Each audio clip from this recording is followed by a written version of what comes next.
Bienvenue dans cette vidéo, je vais vous présenter en fait un coin créatif pour enfants. Donc là je suis assise sur une toute petite chaise pour enfants. Voici l'espace en question.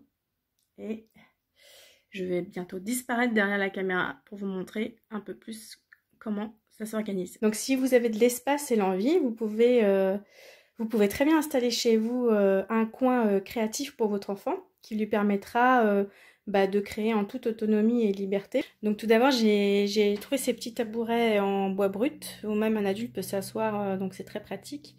J'évite en effet tout ce qui est placo ou aggloméré parce que c'est quand même plein de particules volatiles, donc pour nos enfants c'est pas terrible. J'ai également trouvé que cette table basse que j'avais dans mon salon et qui m'avait été donnée par une amie était fort pratique puisqu'à taille d'enfant et que donc on pouvait s'asseoir autour et que ça donnait une certaine convivialité qui allait tout à fait bien avec la créativité.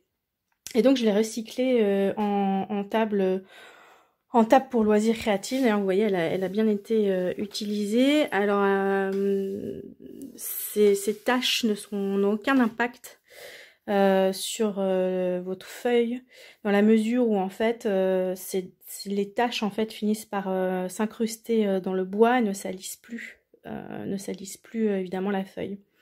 Donc si je veux récupérer la table, il suffira que je la ponce et que je passe un coup de cire d'abeille et je retrouverai la table d'origine, puisque là encore c'est du bois brut et que donc on peut poncer. J'ai également installé sur la table toute une série de pots en verre que j'ai récupérés, des pots de confiture essentiellement. J'ai récupéré lavé et dans lesquels j'ai classé en fait tous les feutres par couleur.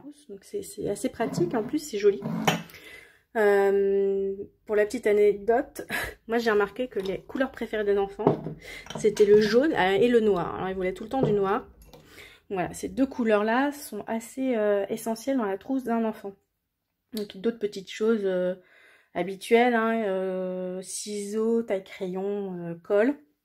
Et là j'ai collé un papier ardoise sur donc mon papier peint qui est pas en très bon état. C'est la raison pour laquelle je me suis permise de faire ça. Et du coup on a toute la liberté, l'enfant a toute la liberté de dessiner à la craie sur ce papier ardoise. Donc c'est fort pratique, il y a quand même pas mal d'espace. Et également j'ai collé des aimants, donc elle peut aimanter ce qu'elle veut, comme là un oiseau découpé ou encore des cartes postales. Donc ça crée un espace quand même assez ludique avec diverses possibilités, qui est joli, hein, qui n'abîme pas la vision d'ensemble de la pièce. Donc c'est une idée parmi tant d'autres si vous souhaitez mettre en place un espace créatif pour votre enfant. Et les enfants adorent ça.